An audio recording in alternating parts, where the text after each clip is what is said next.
Good evening. I'm Dr. Gus Penix, President of the Nicholas County Board of Education. And I'd like to call this the March 21st regularly scheduled meeting of the Board of Education to order at this time.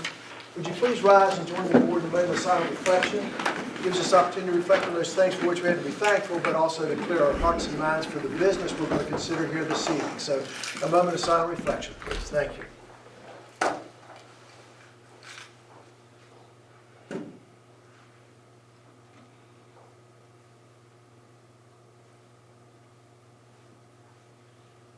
Thank you. Would you please join the board in saluting our country? I pledge allegiance to the flag of the United States of America and to the republic for which it stands, one nation, under God, indivisible, with liberty and justice for all. Thank you. You may be seated.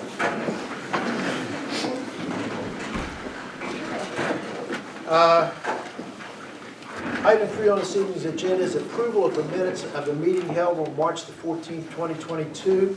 Are there any questions or corrections? Hearing none, is there a motion to approve the minutes for the meeting held on March the 14th, 2022? So moved. Mr. Amick moves. Is there a second to the motion? Second. Mr. Berry seconds. Any further discussion in regard to the minutes for the meeting held on March the 14th, 2022? Hearing none, all those in favor of the motion signify by saying aye. Aye. Those opposed, like sign. Madam Secretary, the motion passes unanimously. Item 4, discussion item. We have an update on level set assessment from Dr. Lee. And crew. And crew.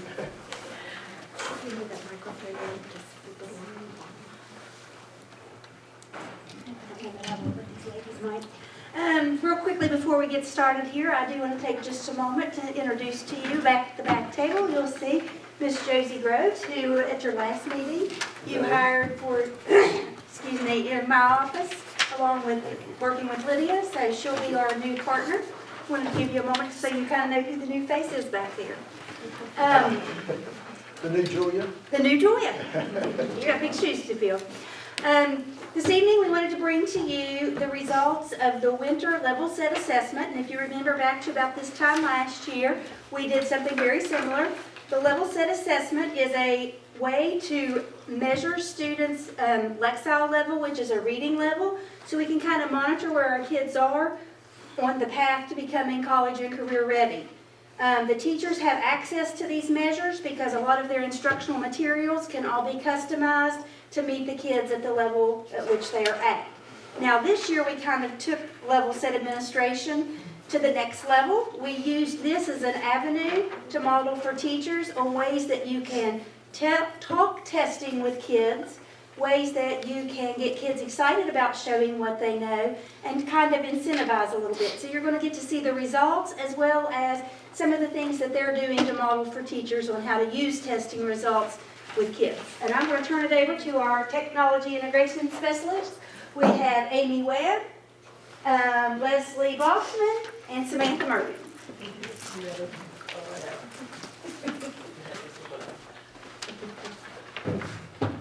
Okay, so the first slide is what is level set, and that Sarah sort of described that to you. And you also have the typical Lexile levels, that slide printed out for you, so you can sort of refer back to that as we go through this. Excuse me, Leslie, could you tilt the TV toward us? Yes. That one particularly. And I will move back. How about that? I'll run over in your pen. You can over here. I just want to should have in your room, and that way she can see. Okay, so we broke it down into a few different sections. We have college and career ready, which is the CCR. Those are the students that are on target for college and career readiness, and then the students that had growth. So at NCHS, we had 600 total assessed. 240 of those students had growth, and 162 of them were on the college and career readiness track. Some of our students, I don't know, like my son in particular, he didn't have any growth, but he's on the college and career readiness. So Some of them have the college and career ready and growth, or just are in the college and career ready. Richwood High School, total assessed were 277 students. 111 of them had growth, and 57 of them were on the college and career readiness path. RMS, we had 195 students that were assessed. 116 had growth, over half. I'm proud to say of that school. They did really, really well, and I'll talk more about that later.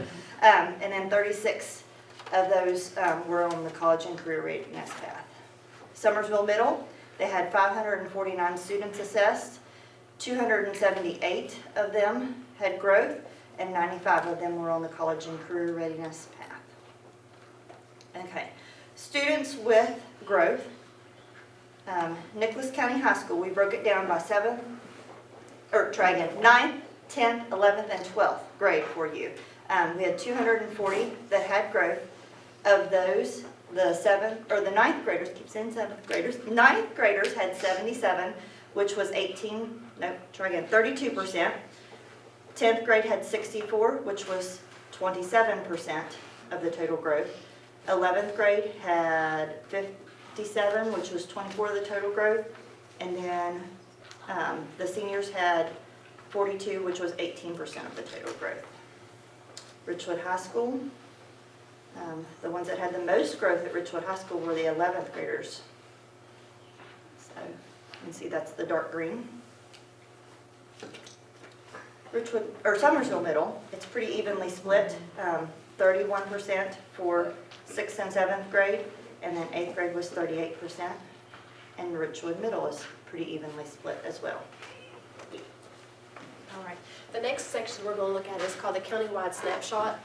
We combined the fall and winter results. Students that were assessed were 1,621, and that's grades 6th through 12th grade, all 4 schools. The average Lexile of all 4 schools was 815.5. And then below we have just the winter data for the Lexiles. So Nicholas County High is at 902.3. Richwood High School is 871.9. Richwood Middle School at 722.2. Summersville Middle is at 767.6. So those are pretty good Lexiles. So then the next Not quite couple where we want to be, but it's definitely improving it's from last grown, year. yeah, and we're kind of anxious to see the growth since the students have seen the results and have seen the prizes, and we're going to show you here in a few slides when we did level set, and also some of the posters that went around the schools. Hopefully that will help kind of motivate them a little bit more, the ones that are right on that cusp, to try a little bit harder. So A lot of the students, they didn't realize what was going to occur. getting AirPods, With the drawing. yeah, the AirPods, So Apple now that they Pencils. saw that, they're Yeah. quite excited. And some of the high schools threw in additional prizes like principal parking spot, yearbooks, T-shirts and different things, so. Novels. Just an array of different things, not only, they could get technology gadgets, but they could get simpler things that they could use at school. Is that the average you want to achieve at all grade levels? No. No. You Where have we are that right in now. front of you. Yes, sir. Well, This it is what says we're at right now. Grade 6 through 12, average 815.5. That is taking all of these And averaging them.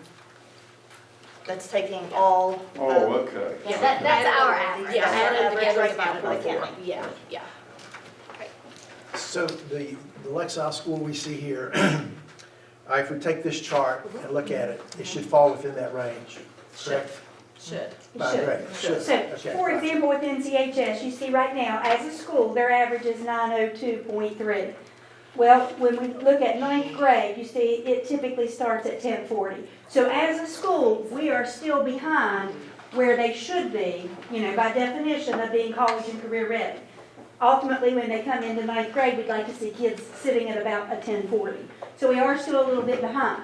But we have come up from last year's testing. I don't know if you remember, but last year we have, of course, had people in and out. We didn't get everybody tested. It was their first go-round. So I think we're starting to see some improvement and moving forward. And they're showing growth, even if they're not at that mark yet, they are showing growth, and that's what Do we're we have any asking. idea how that compares to the state average? We don't have any state, this is for our county only. But Alexa level, do you want to tell them about that since you, Yeah. English teacher? Well, it's a nationally, well, actually worldwide recognized level. You know, if you go on Amazon and you're looking for a book, you know, it'll have Alexa level on it. And it's just, you know, a measurement of like where your reading level is and what is, you know, age appropriate as far as like comprehension, you know, syntax and all that goes into, you know, being able to read and understand what you're reading. You know, just a marker for that. And most of our textbooks have, especially with the Yes. online adaptive, we have where we can assign according to what Right, the we student's have Lexile level is. Actively Learn, and we have Study Sync and MyOn for the younger grades, and we, you know, you can go, as a teacher, you can kind of differentiate if you know what your student's Lexile score is. You can go in and a lot of those programs will let you assign the same article or the same, you know, piece of literature or whatever it is, but, you know, take it to a different Lexile level for the kids. So they're still getting the same content and the same meaning in the article, it's just on their reading level. It looks like you have, and maybe this is normal, you have large growth in the primary grades. And then when you get up to the 9th, 10th, 11th, 12th, it really slows down. Is that because they're close to maxing out, or? I think that's part of it, is because, you know, once you get so high, it's harder to, you know, to show growth. Like if you're scoring like say if you're on a test of, you know, 100 percentage points, you're scoring a 95, there's not much higher to go. But also I think as the kids get older, there's an issue also with buying in. You know, it's not so cool to take a test and do, you know, well on it as it was when you're in elementary school. And so that's what we're trying to do with this program. And I'm so excited to see what happens when we test in the spring, because you guys should have seen those kids' faces whenever we came and we Yeah, made I such got a big some deal pictures. about this. Yeah, because this is us. And we had prizes, and there was a lot of, you know, student interaction, and the novelty of being, just talking to their friends, and where are you gonna put your tickets in? You know, are you gonna put your tickets in on the Apple Watch? I'm gonna put all of my tickets in on the, you know, the AirPods, and, you know, I'm gonna put 10 in this one and 10 in this one, and they were just, you know, just the buzz and the positivity and just the excitement that generated.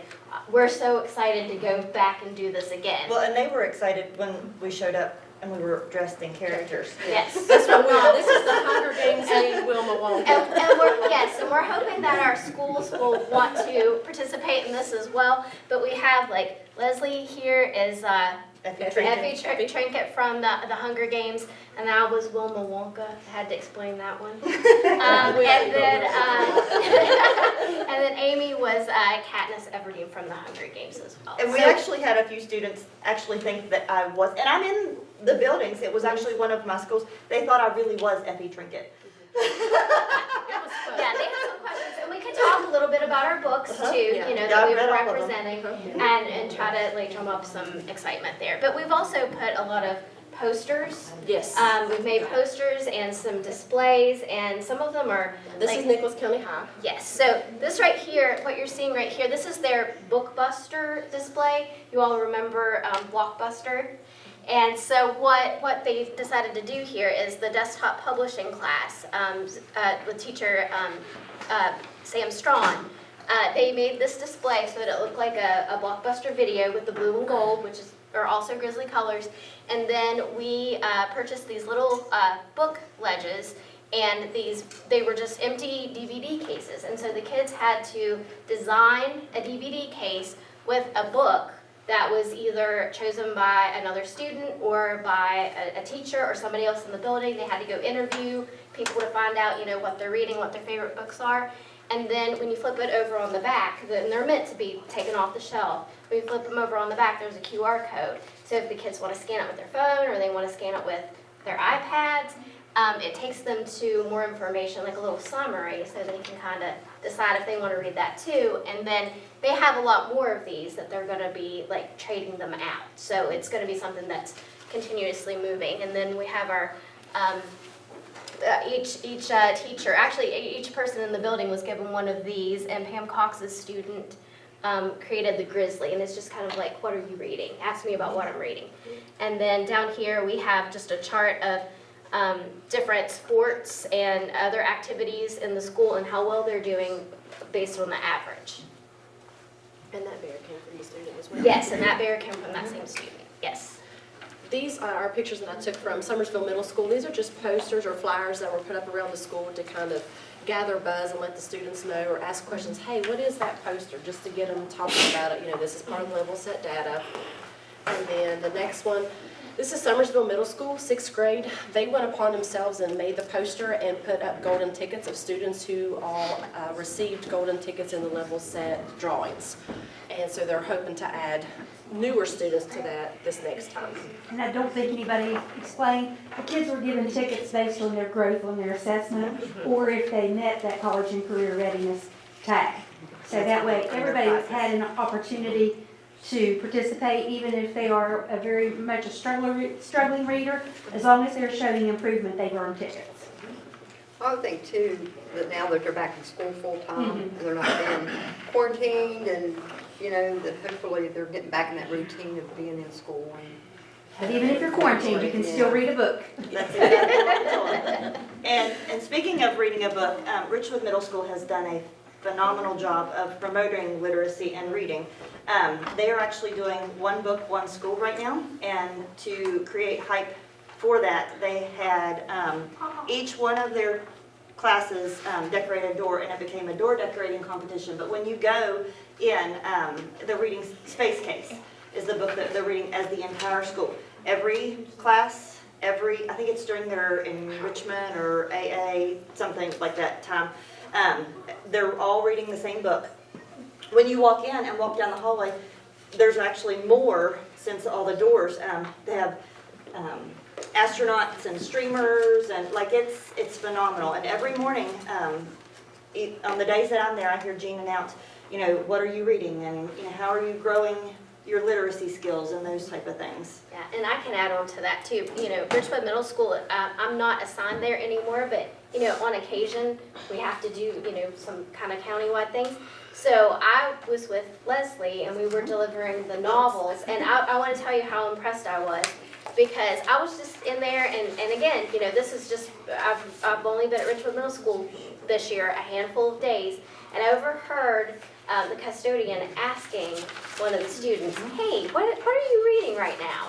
You know, and just that conversation that they're having, and that it's, I mean, they've bought in. It's the entire school that's bought into that, and I was really impressed. And speaking of what are you reading, this is at Richwood High School. Every single teacher, custodian, cook, every person in the building has their poster about what are they reading, and they gave the synopsis of what they're reading, and it's to ask the kids to ask questions and, you know, spark that conversation.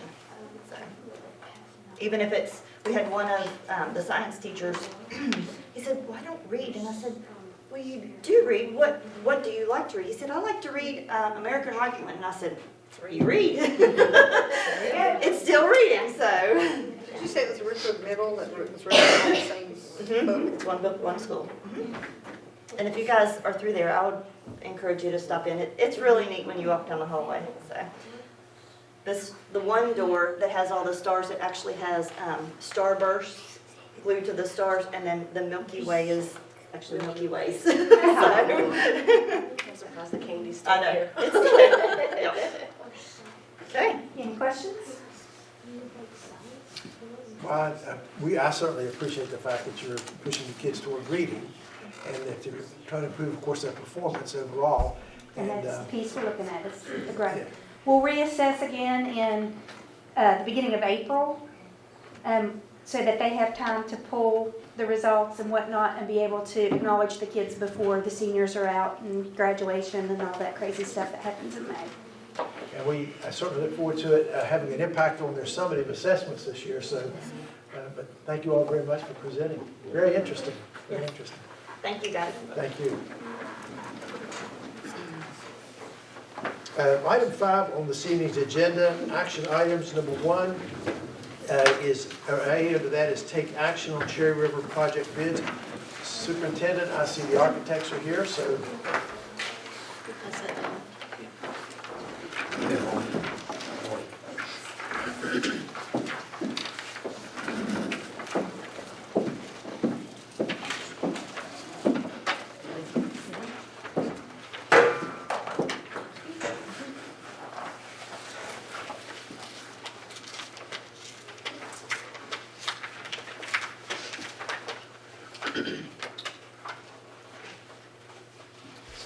a bid opening on March the 2nd for what we reference as the Cherry River project.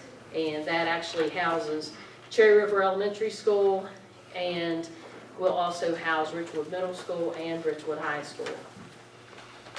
The bid, the projected bid estimate when we formulated the 428 plan with FEMA was $30 million for this construction project. It came in at almost 17 million beyond that estimate.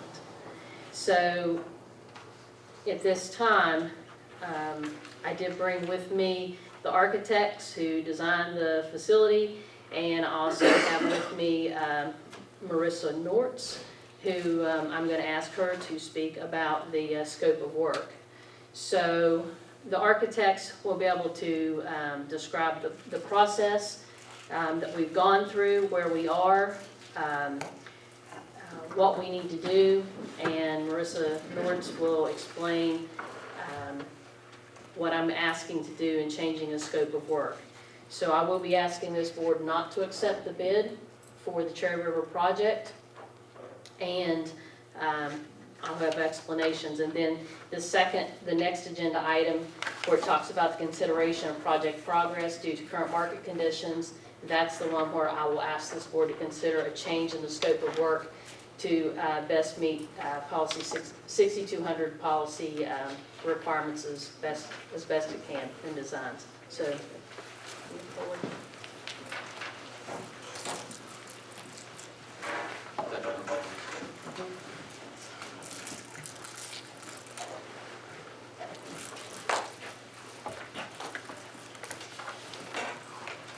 Do they have this? I did, I fixed that. So the bid process, we went out for 5 weeks, Chris? Yeah, 5 weeks. 5 weeks of bidding, and we had we had over 6 bidders, generals, I guess, at the pre-bid, and then we had 3 bidders at the end that actually bid the project. And I guess the low bid was at 46 million and change, and what was the second bidder? I think it was 48. 48, and the high bid is 50 million. So that's where we are, and it came in at roughly $430 a square foot and a few cents, which is really unheard of at this point in time. Usually your bids are in the 250 range, 280 on the high end. SBA, what typically is a typical school, runs about, all-inclusive, it's 307 is what you budget, but your bid for the construction piece is around 250, 225. And that's what we were designing for back when we started the project, and when we went through the whole programming phase of the project. Due to cost escalation and the gas prices isn't everything, but that's the indication of how things have gone up over the past several weeks. And that's what the contractors are facing, how they price, and they can't get commitments on pricing and that sort of thing. So that's why the prices are the way they are. And when we rebid, we'll have to take that into consideration with the change in the scope of work. Questions, or if you want to add anything to that? No, well, one thing I would like to add is just the overall price escalation from where we started. We've talked to Skanska, the construction manager that was looking at the budget, and they indicated in the last quarter alone, we've seen 12% escalation in costs of construction projects. So that's unheard of. This is kind of where the crossroads right now, that this is not typical and this is not normal of what we're estimating and what we see as construction costs should be. I have a question. In the supply chain, are you seeing, I mean, you all talk to people out there that have maybe been in these projects, but are we seeing like a long period of time to get certain things, or Yeah, I Get think- supplies or equipment? And last time we talked, I may have mentioned it, I know since then, we've had several projects that are under construction that have been under construction for some time because of that issue. Electrical panels, I think, are taking 50 weeks at this point. It's almost a year. It's almost a year. We had a project opened up the other day, and actually had an open house, and they had to rent an electrical panel from A1 Rental just to open the building. Some people are looking for used panels, used things like that, if they can get by with it, only because they can't find it. It's taking too long. We had a project start, we awarded a roofing HVAC project in Mineral County in October, and that project won't see materials till April. So they're just now getting their materials to actually start their project. And that's an SBA project. So the material shortage or lack of being able to get it to the site has exacerbated the cost as far as like time and contractors' overhead. And they always put money in there for that. I mean, they do. They when they bid a job, they have to put money in there for things they think is going to take a longer time. Now, we can't get the exact number from the contractor for what all that entails, but they allude to certain things when they talk to us.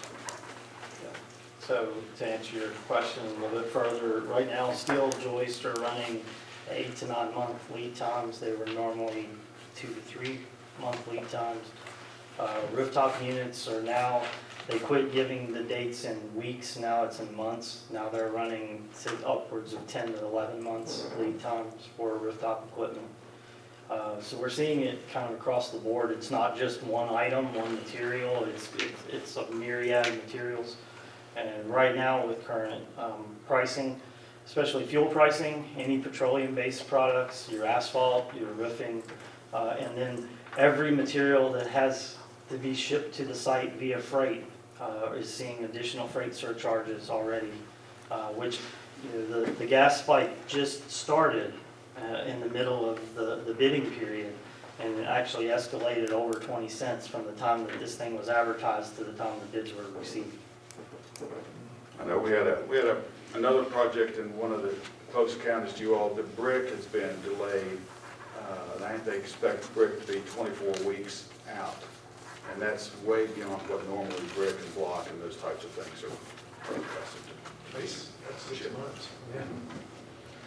And Mrs. Lawrence, I think if she can probably speak more to what I'm requesting and change the scope of work, and then of course they can continue to answer questions. So thank you guys again for having me here, Dr. Teacher, for asking me to come and speak. So as ZMM, Dave and Chris have explained, the results of the Cherry River bid process were almost $17 million above what was projected in the conceptual design document when these guys started this project, and you guys started this project back in 2018. So based on that bid result, we can also start to project what Glade Creek, that bid process might look like. And it's very likely that if we take those numbers and we apply them to what we're proposing to do at Glade Creek, that we're also going to see a budget estimate above what we've anticipated.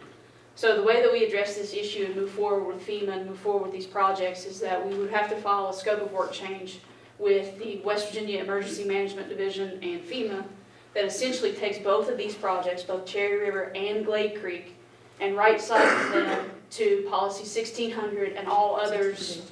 62. Policy 62, sorry. That's a education one that I'm still learning. But Policy 62 and right-size those projects, because when we got these fundings, we actually went above and beyond what Policy 62 required and above and beyond what all the other agreements, including the mediated agreement required for these projects. So now we have to look at cost-saving measures because we can't operate at a budget deficit. We have the funds that we've been awarded. It's a capped award. So what we do is we submit a scope of work change. We explain the reasons as to why the scope of work, as Dave and those guys expressed, it's market volatility. It's the ongoing supply chain shortages from the COVID-19 pandemic. It's the Russia-Ukraine conflict. All those things are also playing into little local Nicholas County and West Virginia as a whole. So we're not exempt from those global and national impacts, and so we're seeing those here with these projects. So what we will do, we'll say, this is what we have proposed. This is the budget that we had then that should have been able to, based on the market, and that build these schools. So now we have to right size those back to policy 62 to the extent that we can, and still satisfy all of our other agreements. So we submit that proposal to FEMA. It includes milestones, which will be project milestones, which are essentially your construction schedule. Those will be changed to allow for the time to go through and determine what needs to be changed at each location, and to get those projects going, and then to get that FEMA approval so that construction can go on. That's what that FEMA scope of work change looks like. Mrs. Lawrence, this is for the benefit of people in the audience, but also people that are watching on TV as they see this stuff.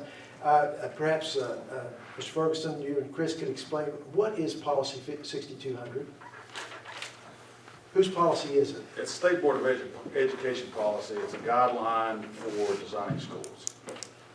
They like for you to come somewhat close to that. It is a guideline. It's not firmly cast in stone, but it is a guideline to give counties the best possible scenario for designing a school. It's not saying that it can't be changed or altered in some way.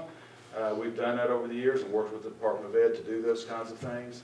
But it is just a policy as a guideline on how to design schools. What square footages should be certain rooms, how many you should have, those types of things. Does the school building authority follow that policy? Yes, sir. Yeah, they reference their policy in their quality assurance policy as well. So you're saying what we were seeing before actually exceeded the policy 6200? Yes. But it met the mediated agreement. So, and I also want to bring up the price escalation. Skanska did a good job throughout this whole process of always having a contingency as that price escalation. They figured that into the budget as well. No one could ever have imagined it was going up over 14%. So that's the source of the problem. Yeah, Are these estimates based on the original amounts, or are they based on the amounts already spent, and have those been deducted? For example, of 15 million at Clay, drops it down to 111, almost 112 million. The budgets, I think, if you reference in these budgets, Yeah, These I are would the like to have had this long before this so I could study it. This is not something that you can just throw at me and expect me to be able to speak on it. These numbers came from the 2018 conceptual design document that was prepared for both schools that was used to support the application for funding from FEMA. Yeah, those are not new numbers. Those have been around since 2018. I know, we got those in December of 2020, December 20th, 21. 2018. We got those numbers. But this shows 125,000, we've already spent, or 125 million, we've already spent 15 million. Why is that not deducted from that? This was my attempt to show you what we projected versus the current market. This is not an attempt to balance where we are. It's an attempt to show what these guys have been explaining is that when we did these numbers in 2018 based on current market, in order to apply for funding from FEMA, this is what the projected costs were for these facilities. Where we are now is, as these guys said, 12% in 1 month escalation above because of the market conditions. So that's all that these numbers are here to show you, is that when we've created these budgets, ZMM and Skanska and the board created these budgets in 18 to apply for funding, this is what we projected based on all of our project experts' analysis and experience within the field versus what this Cherry River bid had come in at with essentially the same knowledge, except the market is much different now post-pandemic or still during pandemic and with an international conflict ongoing. So the amounts we were given on 12/20/21 and told they were contracts are not valid. I'm unaware of what the We weren't 1221 told that they were numbers are. contracts. Yeah, it's in my notes. Well, yeah, that's not in the minutes. That's definitely, contracts have not been released. The only thing I can tell you is that the money, the thing that you have is the Cherry River construction $23 million architect engineering fees, $2 million construction contingency, 1, other project costs, $3 million, $30 million has been the total for that. That is not a contract. That's what was in the document that supported the 428 plan. Now, I'm not sure of what other contracts you may be referencing. We've had contracts that's gone out for Cherry River. We've spent $2 million on, parking lot, having a staging area for that. We're spending on a contract of $15 million for the Glade Creek, to take care of the soil and changing, mass grading package for that. So we have those contracts. We have the contracts for the soil, where they had to go out and do soil testing. We've had contracts for engineering fees, construction manager fees. We've had those contracts, but we've not had any building contracts. That's what that bid opening was on March 2nd. I asked at that time, does this include construction and all, including the grading packages? And I was told, yes, it did. As an estimate, there was no contract, Mr. Moose. March the 2nd, you were at the bid. You went to the bid when we had the bids. You were sitting there with the contractors. I know I was at the bid. Okay, so it was publicized. It was in the newspaper, and you were there for that. So, that's not anything that... Well, I'm questioning the amounts because at the last meeting, we were told that we had almost $166 million in the FEMA account. Well, I can't really explain each of the things to you as far as we have things coming out. If you sign each board meeting, you see the money that's coming out at every board meeting. So that's why these projects are continuing to progress. As they progress, there's fees that come out. So the price is continually being reduced. So no, it's not going to stay static at $166 million. It's going to continue to deduct. And that's why you're not going to see, it's not going to stay at the same price, because we have work that's continuing, and we have to pay architects to continue to design and develop these structures. It's not. Well, even at that point, if we accepted the $46,700 bid, it would still leave twice as much money for the Glade Creek site. Well, basically, the $46.7 million bid is my understanding. 2.5 times. If you went with that bid, if this board was to vote to accept that bid, it would be challenging at best to build the Glade Creek structure at the bare minimum of $6,200. So I think in fairness, you reduce the site size, the construction for both sites for the $6,200. It's not really fair to say, well, we're going to go ahead and overbuild in an area and do all these elaborate things for one school and not have enough money to even build the other school. That's the challenge you're going to get into. Well, I've always wondered why they have to have 3 gymnasiums when there's only 2 schools. Why they have to have 2 auditoriums. Why they have to have a swimming pool. Why they have to have 7 athletic fields. Swimming pool's not in that plan. It hasn't been for a while. So Well, that's what good. we're having to do, Mr. Moose and board members. What I'm proposing is that we work. Listen, I hate it as much as anybody here. I hate it to come and stand before you and tell you that we have such a dilemma. I hate it. I hate it. I know you said there will be no cost overrun. And there will not be. And that's exactly why I'm having this adjustment, because I cannot stand for cost overruns. And we do not have cost overruns. What we have is a bid. And I'm asking this board not to accept that bid because it is due to escalation, those prices, we cannot. That would be irresponsible to go forward knowing that you would be millions outside of the budget. So we do not have cost overruns at this point. If I might say a couple of things here. I think, as Mr. Moose is referring to $166 million, I think that was based off of the Treasurer's report last month that said, we have spent this much, this is how much we had to bring in from last year into this year after certain amounts have been expended, and this is what we have this year, and we're still paying bills out of that. that will probably, it's going to certainly reduce that $166 million amount down. Now, I think I heard over here just a while ago that an estimate of 200, a normal estimate for this project, and thinking when you all were building this project or putting it together, was $250 to $280 a square foot, right? I think it's a fair assessment. Yes. Okay, that's what you said. Okay, then these bids came in at $431 or $32 a square foot. Correct. That's $150 to $151, $151 to $181 a square foot more, and you multiply that, if you have a 300,000 square foot building, I mean, you're into millions of dollars there with the cost. Give you an example, if you were building a hospital today, or not today, back at the same time we budgeted the schools, you would plan on $400 to $450 a square foot, just like for a hospital work. And that's extremely complicated work. We've a lot of systems in those buildings, that's why it's so expensive. The school, typical school in West Virginia, runs between $225 to $275 a square foot. That's average. That's for construction only. That's not counting the other fees and other things you have to count on. And what would it be now? It's unknown. It varies every day. It's changing daily. Well, to a square foot, would it be up to 10?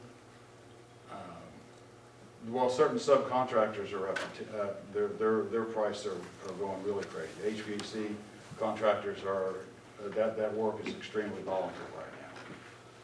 So I don't know what the budget is. The problem that we're having to answer that question is as simple as this, is a lot of the bidders on this project had people that provided them pricing and did not hold their pricing more than 24 hours.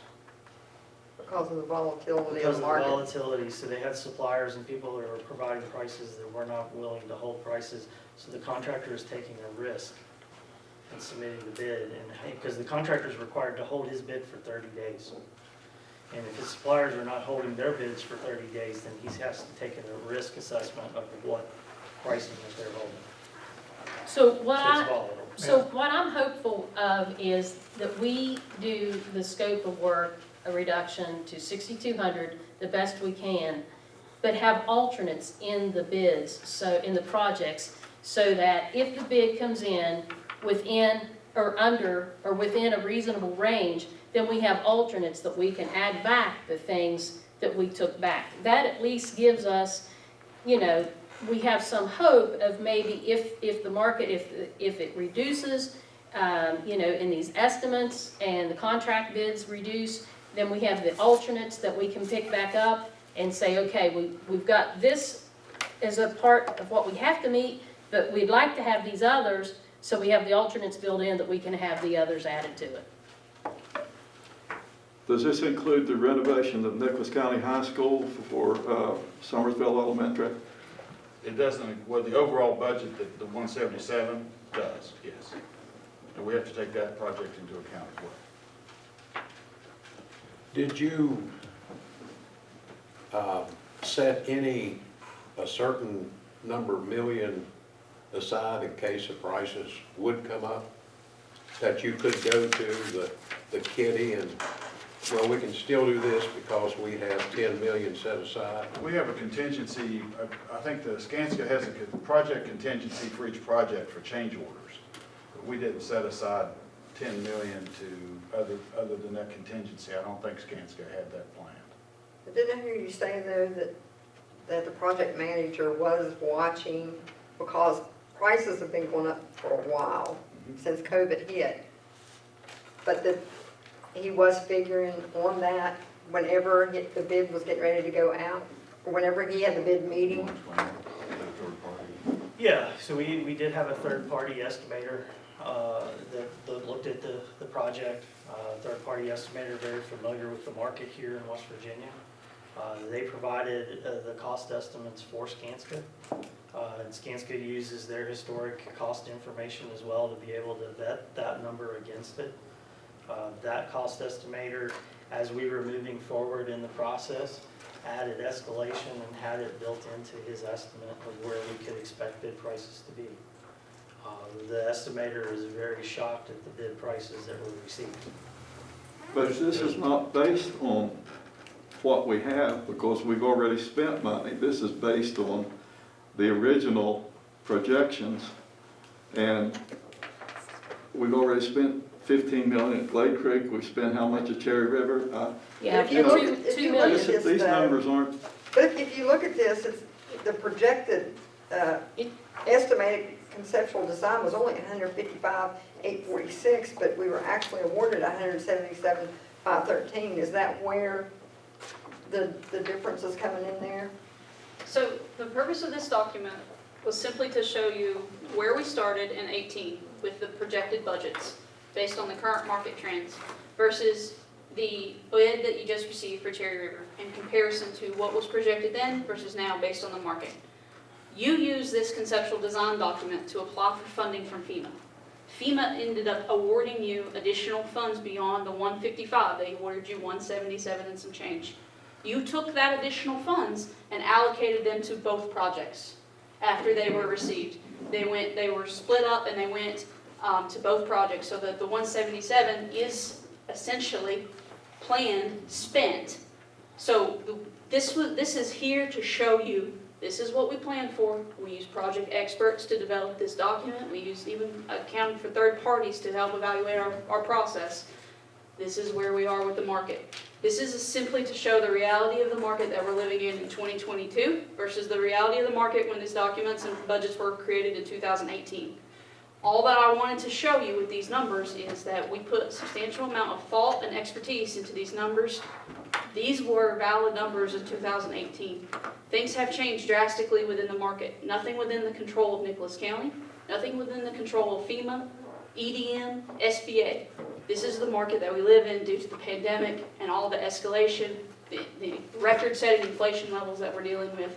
That is where our new bid number is coming from. It is not because of what we did in 18, it's because of the market in 2022. Yeah, this is not intended to show you, and I think that's one of the things you're asking, Mr. Moose. It's not intended to show you the exact number that we have in the budget right now. It's just intended to show you this is what the projected budget was, or the estimated budget when we got the FEMA award coming in as compared to what the actual bid number came in at. That's all we're trying to show on this. So based upon what we have actually seen with the Cherry River bid, $431 a square foot, that came in at 46.724 million or something like that, came in at that amount. If we take that and apply that to the square footage that's required at Nicholas, at the Glade Creek complex up here, we're going to be at, that's going to alone, $149 million right there alone for that one project, with these amounts that we're looking at from actual bids we had on the Cherry River project, which would throw this total, both projects, to about $196 million, which is well over the amount of what we've been allotted. You're asking us to come back and have a change in scope of work, but where we have extended beyond policy 6200 in both facilities and the mediated agreement and given both schools more than what was required, we're going to come back and have to bring those back closer to policy 6200 or in compliance with 6200 and get these prices down to where we can live within the amount of money we have. Is that correct? Is that what I'm hearing? That's exactly, yes, that's exactly what I'm trying to say. And we do it in a fair fashion, Do it in a looking fair- at both projects, Richwood project and the Summersville project, do it in a fair fashion. Okay, that's kind of what I thought. But, coordinating conjunction here, what if we don't have the money for 6,200 if the prices keep going up? What are we going to do then?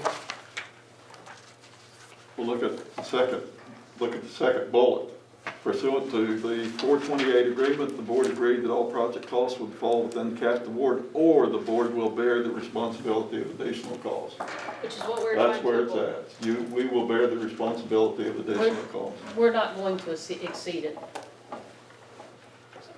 Because we can make additional changes. With the policy 6200, they feel assured that if we structure both projects to be within 6200, that we will be able to build the schools.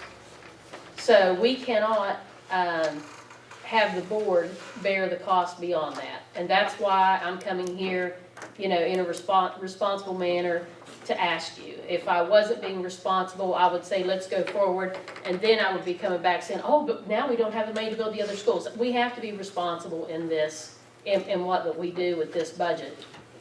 I think that's why you're asking also that the next one may be done with the, how'd you say, the addendums a while ago or something? Yeah, that's one of the things Yeah. that I think is gonna be important, is we have alternates for these projects, so that we reduce things that are not supported by 6,200 necessarily, and depending on how the budgets come in, how the bids come in, that we be able to add some of those things back. So if a bid goes out, we have an alternate project. We say, okay, well, we got it within this amount, and we're still going to be within our dollar amount planned for this particular project, so we can go ahead and add this other part of the facility that we wanted or whatever. So that way, we still have some hope, we still have some time, maybe things will work out for us. Like I said, it's unfortunate, but in being responsible, we have to stay within the budgeted amount, and that's absolutely what we plan to do, and that's, again, why we're being responsible and coming before you today. Well, just think if we had 72 million instead of 177, what would it be? Think of that. Yeah. Number two, court took over a year. People taking us to court. And then the state took a year. We should be a minimum of 2 years ahead of where we are. I mean, that's just the way it is. Well, I think the bottom line is, it just makes everybody feel sick at their stomach, after fighting this for 6 years and trying to get things moving, it's one delay after another. But we can't control. I mean, we'd like to say, I want to pay this much for this, there's no, I was talking to one of my neighbors, drives a truck, cost him $1,500 to fill that thing up. And everything's gonna be trucked in here, and that's gonna add to the cost. Since the bid, we have spent many hours looking at everything, trying to determine the possibilities. What can we do? What if this? What if that? That's why I brought it to you today, because I didn't want to just come without putting in the time and the effort and looking at the expertise that I have here, and looking at every possible option. And In their profession, in you three's professional opinion, and if we rebid, what's to keep it from going on up? I don't know. You can count on that. I think I don't know if it's going to go up or down. I hope eventually it comes down, but I don't know when that, I don't have a crystal ball right now. But every project you're working on is the same problem, isn't it? Yes, For any it's other not just county? us. It's across the state. It's across Or the United States. Our office in Virginia has the same issue. Well, we don't need to start pointing fingers at each other. It's something that's happening all over the nation, but I guarantee you, people will start pointing fingers. But it's, like I think she said, it's the combination of COVID and rising prices and then Putin and everything else. It's just crazy. I think, Mr. Ferguson, you hit the nail on the head. None of us has a crystal ball. We didn't see this coming. None of us has a crystal ball to say what the future's going to hold. Stock market goes up, it goes down. And we hope that that's going to be the same with this situation now. I think gas prices dropped 4 cents today. It may go down eventually further so we can get a better bid. Don't know that. May go back up, may continue to go up. We just don't know. We have to live with what we've got today. And this is going about it, in my opinion, Madam Superintendent, you're trying to look at this from the point of being fair about the cuts that you have to make. and we're gonna have to make some cuts here. And if you look at putting both schools to the policy 6200, can't think of a better way to do it, a fairer way to do it. And so, Well, it's just sickening. I know it is for you all too.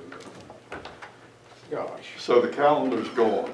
I mean, the projected calendar doesn't exist. The kids are gonna have to be in the pods for who knows how much longer. They're gonna provide a new, they'll have to, we can't do anything until this board decides what you want to do.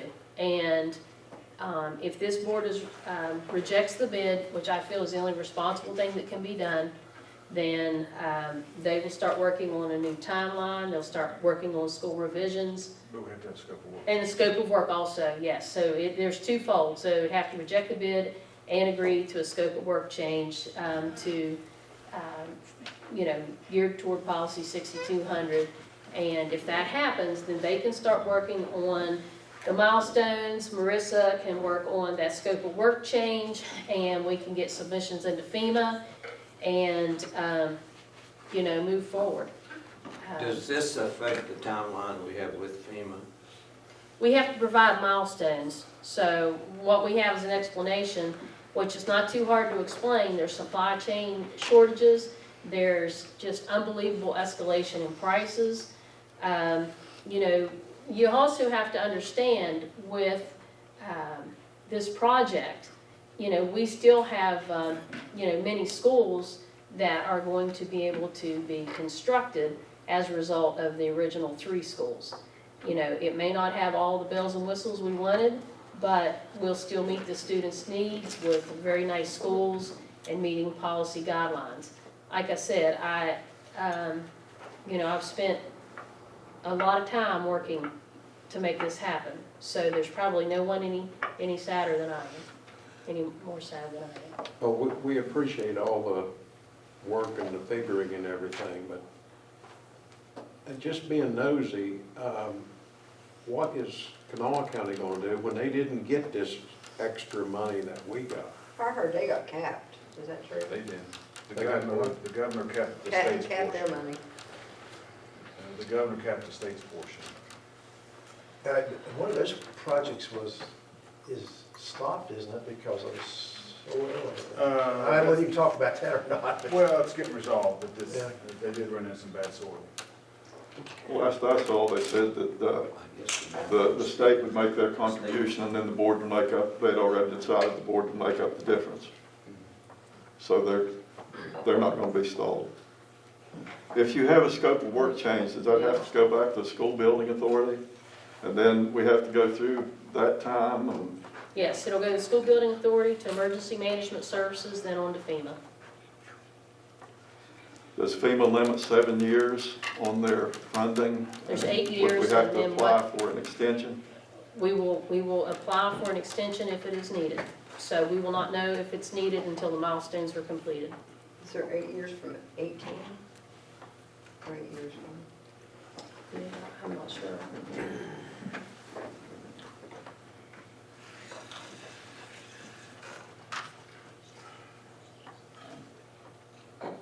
If we were to award this contract tonight, let's just say we did award it, and we'd be on some type of timeline for the Cherry River project, and given the fact that it is over, would that then in turn affect the timeline for Ray Creek? Would it have to be altered? Yes. It would have to be altered. Yes. So we'd have one on time and then one altered way out, because you really have to make some drastic, beyond maybe policy 6200 cuts. I don't know. Will they even be on time if they can't get the materials to build it? That would be part of it. But to stay in your 177 cap, we would have to make significant changes to the other project if we were to move forward with the one project this evening. And that would take a tremendous amount of time, but I can tell you that looking at policy 6200, I don't see a way to make that other building even come close to meeting it with the funds that would be remaining. That would be a problem. And that's the challenge. That's exactly the point that I'm trying to make tonight. If we move forward, no matter how much we want to, move forward with the Cherry River bid, then we will not have the funds to complete the other school. And as Mr. Moose stated, with Kanawha County and their board kicking in the remainder amount, that's not something that I'm willing to do with this board. I'm not willing to ask for extra, for this board to kick in extra money. Any further questions for the architect and the Mrs. Nortz? Well, one thing too, is it 42 million of this money for the Glade Creek project is specifically for the CTE? Yes, I think it's 42. I can't it's remember. 42 million.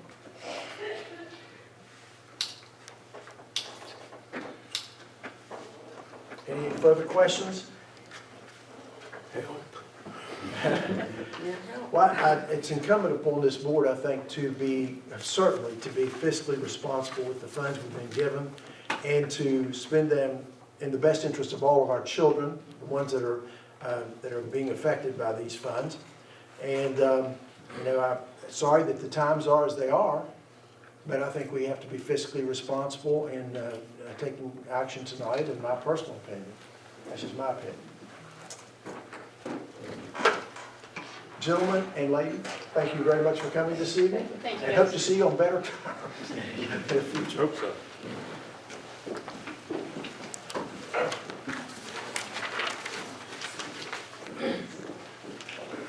So, Madam Superintendent, I'm assuming that you're, when we get to vote, are you, let's see, I'm asking that the board reject the bid on the Cherry River project. I'm also asking that this board provide for the allowance of a change in the scope of work for both facilities.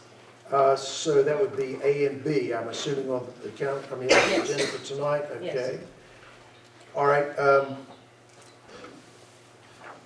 item C tonight, we'll go ahead and hear these action items, and then we might pull them out and vote separately if we have to. Item C, approval of the MOU with Glenville State University for the Clinical Teacher of Record CTR program. Mrs. Adkins. Yes, this is in your board packet. We have several of these with the different colleges that have teacher prep programs. This will allow us to have student teachers here. This clinical teacher of record is going to replace the student teacher.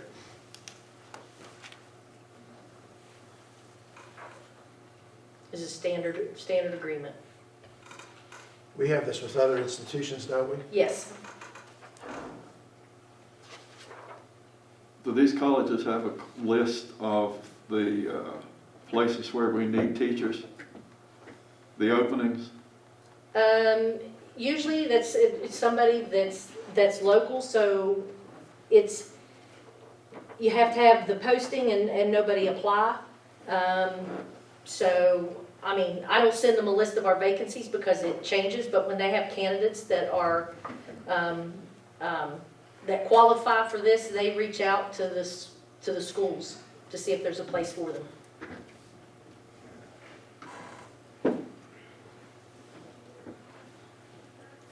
I think it would help if they knew the vacancies, they might be able to fill them.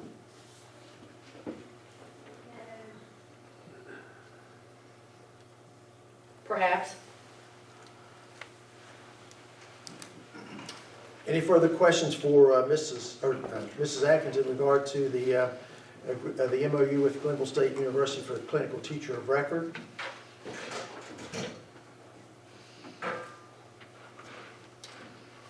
Mrs. Atkins, approval, item D is approval with an effective date of July 1st, 2022, Neola A, policy section 000 bylaws. Yes, and those were also in your board packet if you have any questions about those.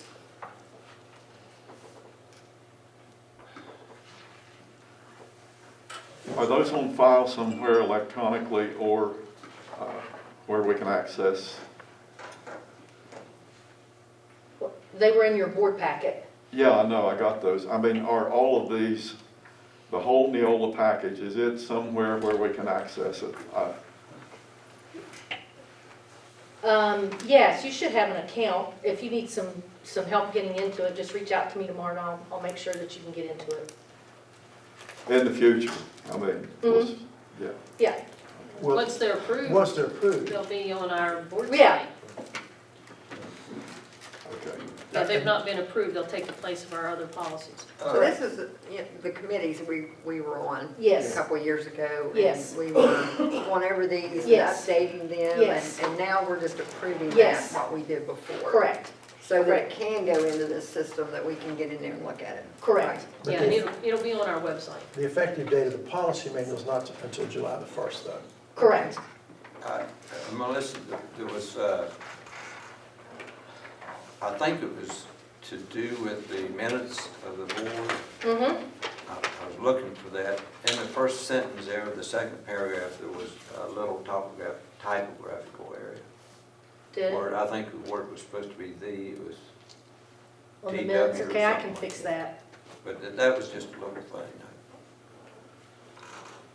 If it would be me typing it, it would be a lot of errors.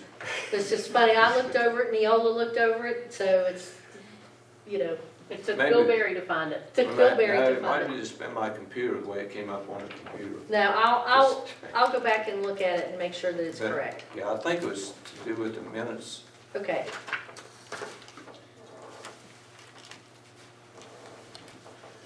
Any further questions for Mrs. Atkins in regard to the policy section 00000? Approval with the effective date of July the 1st.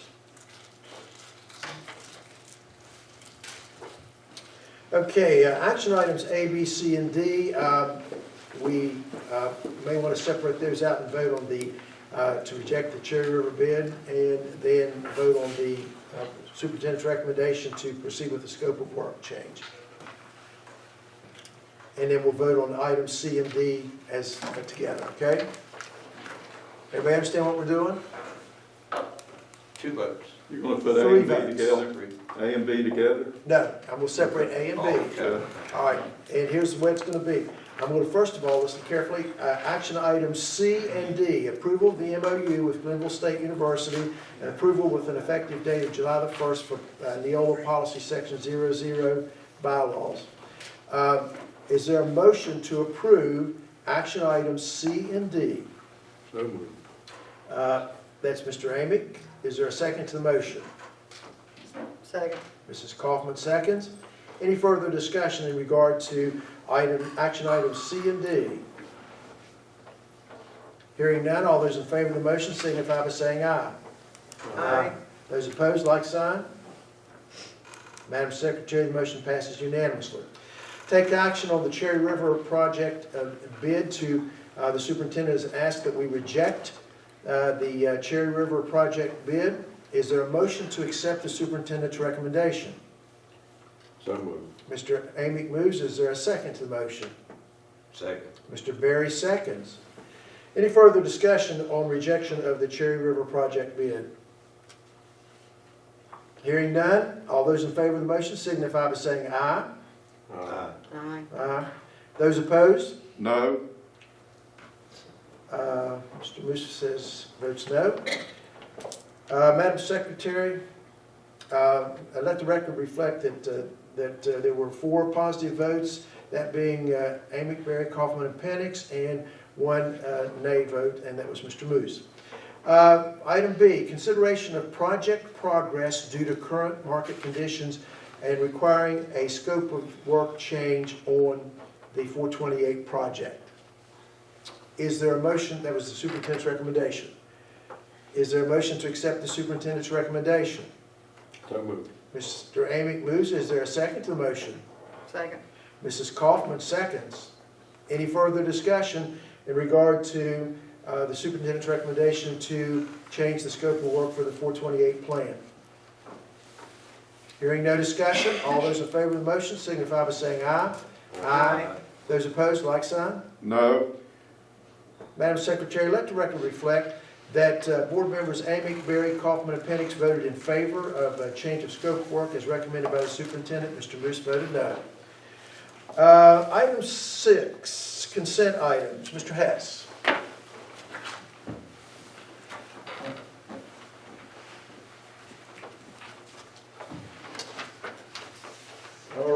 first thing on the finance agenda tonight is payment of current invoices, if you have any questions. We received something this afternoon with just two Yes. items on it. You So, did. did you all get that? Everybody get that? It had two items on it, received today by email, is that correct? Yes. I emailed it. Did you email it too? Sure you did. Did you all get, does everybody have a copy of those? I didn't see it.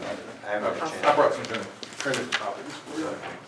We had to cut these, they're gonna be late before our next board meeting if we don't get them out, so. Yeah.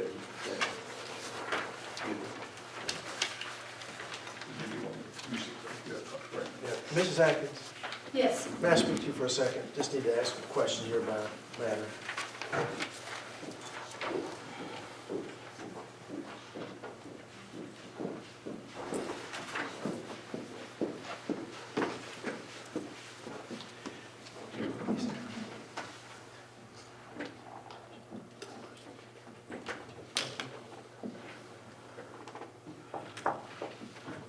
Any questions on payment of current invoices?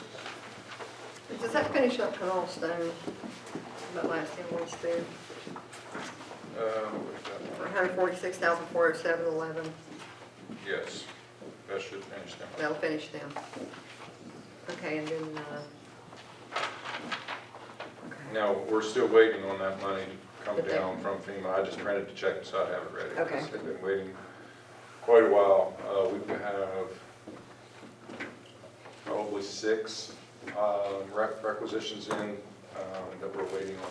And they're getting kind of old. They're over 30 days. I think We're doing pretty good there for a while. weren't we? they were, I think we submitted at least 2, if not 3 of those on February the 7th.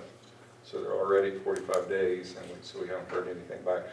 The remainder of those went a week later, so they're not quite as old, but we're going to be probably pushing 60 days on this Yeah, grant. since we didn't have the call Monday, I didn't know how those were working out. Yeah, this round, or this batch has been slow. Is there, are they giving any reason why it's slow? No, it's just tracking through the system, and it's just not, it has stalled somewhere. Well, they actually had 2 invoices on here. Yeah, we paid several, I cut several checks because I knew as soon as I Well, there's received the money, I would want to be able to release them There's without waiting on 167 and board. 168 invoice. So 168 you think was the last one for Canal Stone? I'm Yes. sorry, I can't hear. I said there's 2 invoices on here for Canal Oh. Stone, and the 168 was the last one. Yes, that- For that project? should be the Yeah. last one, yes. There were 72 was the final, the final one on the for billing purposes, and then the 146 represents the retainage that we held until the end of the project.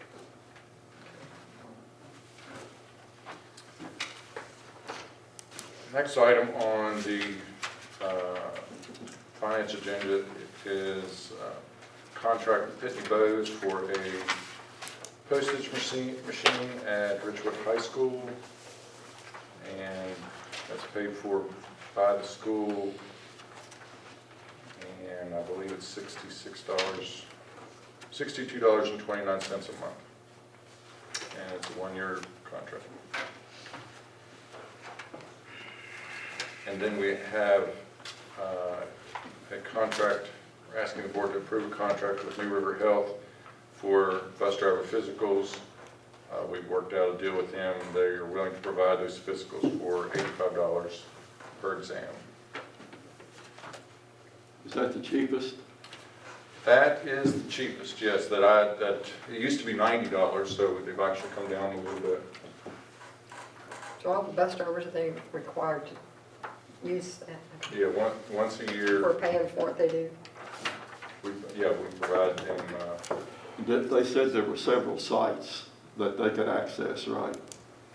I believe I saw that somewhere. New River Health, yeah, any of the wellness centers, they could go and get a physical there.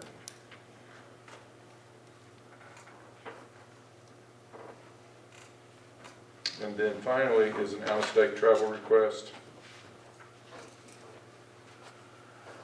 And you can see the details there with the employees that will be traveling on July 19th through the 23rd.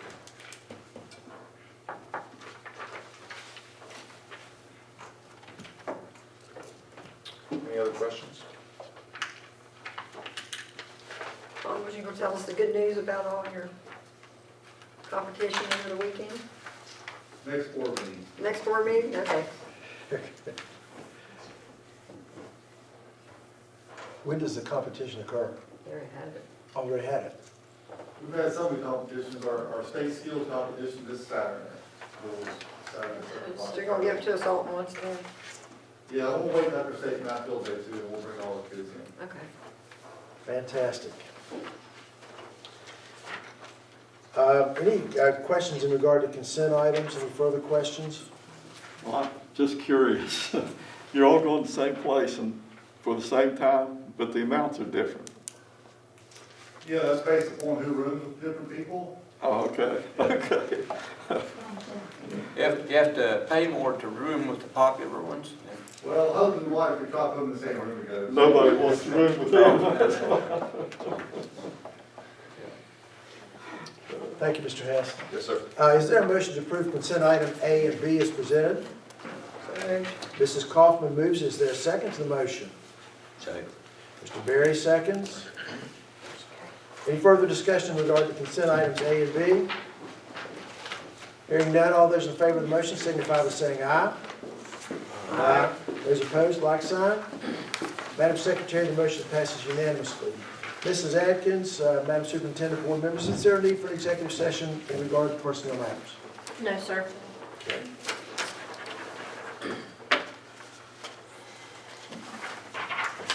Sorry.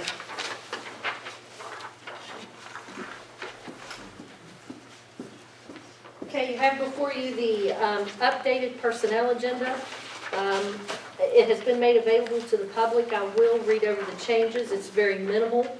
On page 1, under service extracurricular, we are removing Brittany Hammond for Kinder Boost Aid for Cherry River Elementary. We do not have the Kinder Boost teacher hired for Cherry River Elementary.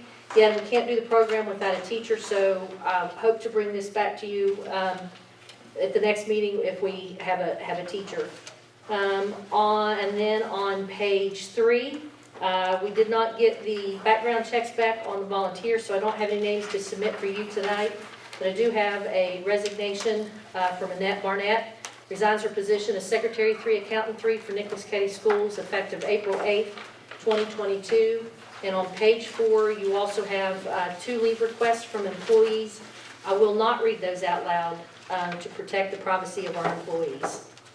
Mrs. Atkins, on page 2, there's 2 new entries on Barbara Boyce and Goldie. Correct, those were sent out on the amended agenda, Okay. so you did have a copy of that one already. All right. The changes for tonight were the removal of the Kinder Boost Aid for Cherry River and the resignation from Annette Barnett. Okay. And did the press receive a copy of this? Yes. Thank you. You've seen all of these before. Are there any questions for Mrs. Atkins in regard to personnel changes recommended this evening?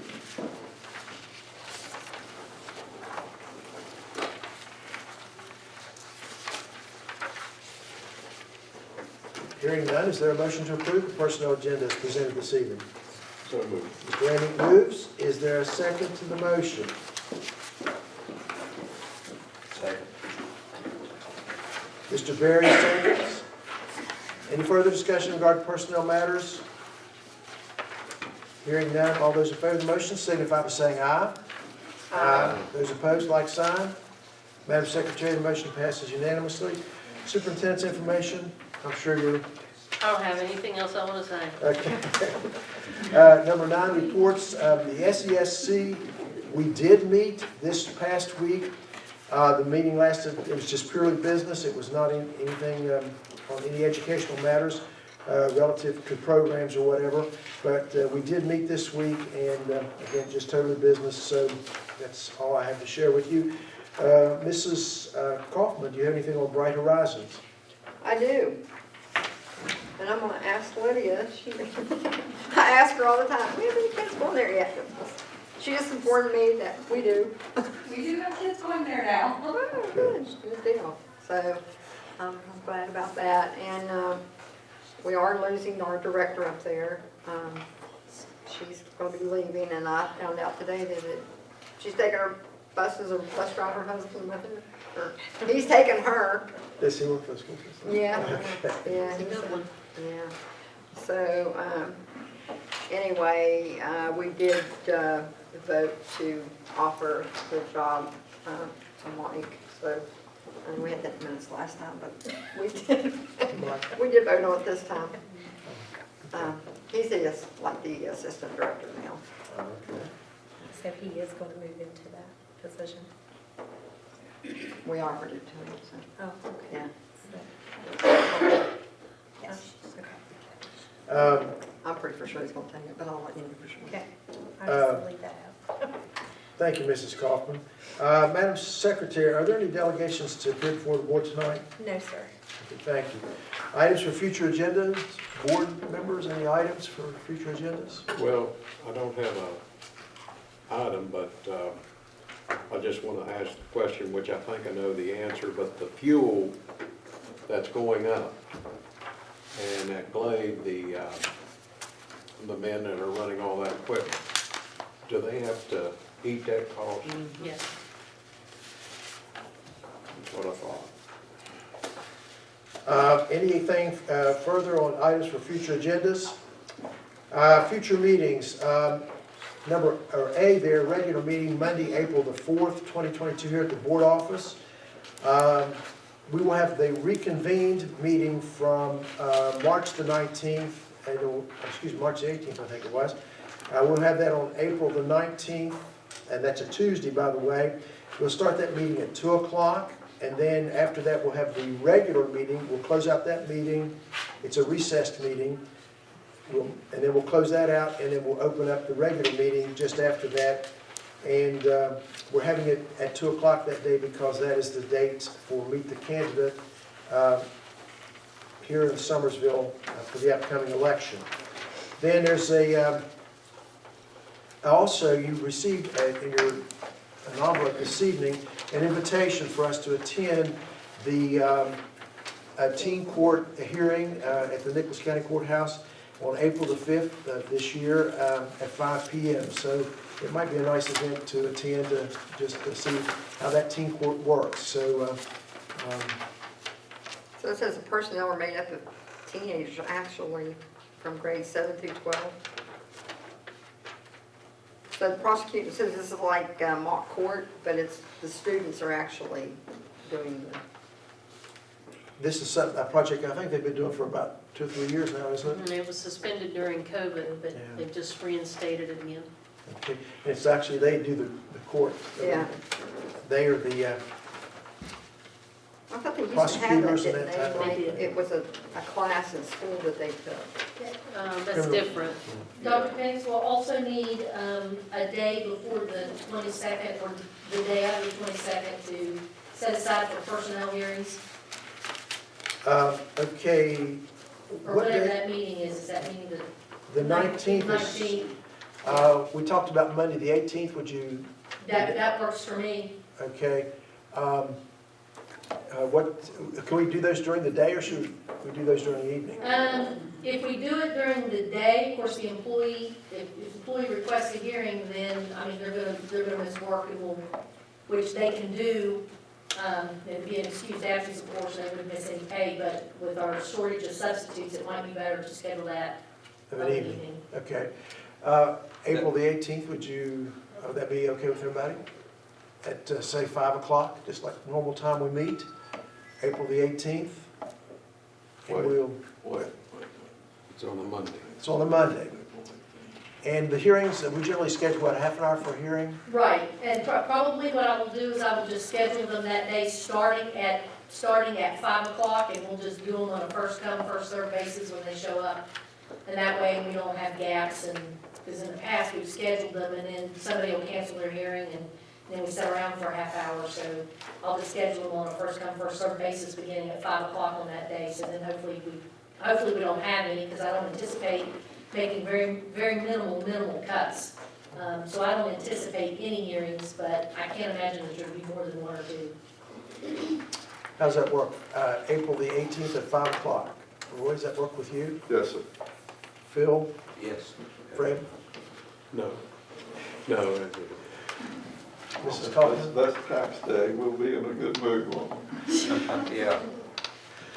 Okay, then April the 18th, 5 PM, personnel hearings. Having nothing else to come before the board, is there a motion to adjourn this evening? Guys, I just want to say one thing. No matter how we feel about this inflation thing, the only thing we can do is be proactive and fight it. The way we've set up to do, I don't see any other way out. We're just going to have to Yeah. stay on. Well, I But think- you did make a good point there, because, as we said, the contractor has to eat the cost. Yeah. So if we were to approve this now, and it inflated, the contractor would have to eat the cost. It would no longer be our responsibility, just like on the grading project. Yeah, that's a possibility. We don't know which way it's going to go, so the problem. But I think the issue that we can't forget is if we go with this project at maximum cost, we are drastically cutting the other project to the point it may not even meet 6,200 requirements. So what we're doing actually is looking at this fairly across the board with both projects. And I think we're trying to do what's in the best interest of all children in Nicholas County. Yeah, just feeling bad about it doesn't get the job done. Yeah. Is there a motion to adjourn this evening's meeting? I make it. Mr. Berry moves. Is there a second?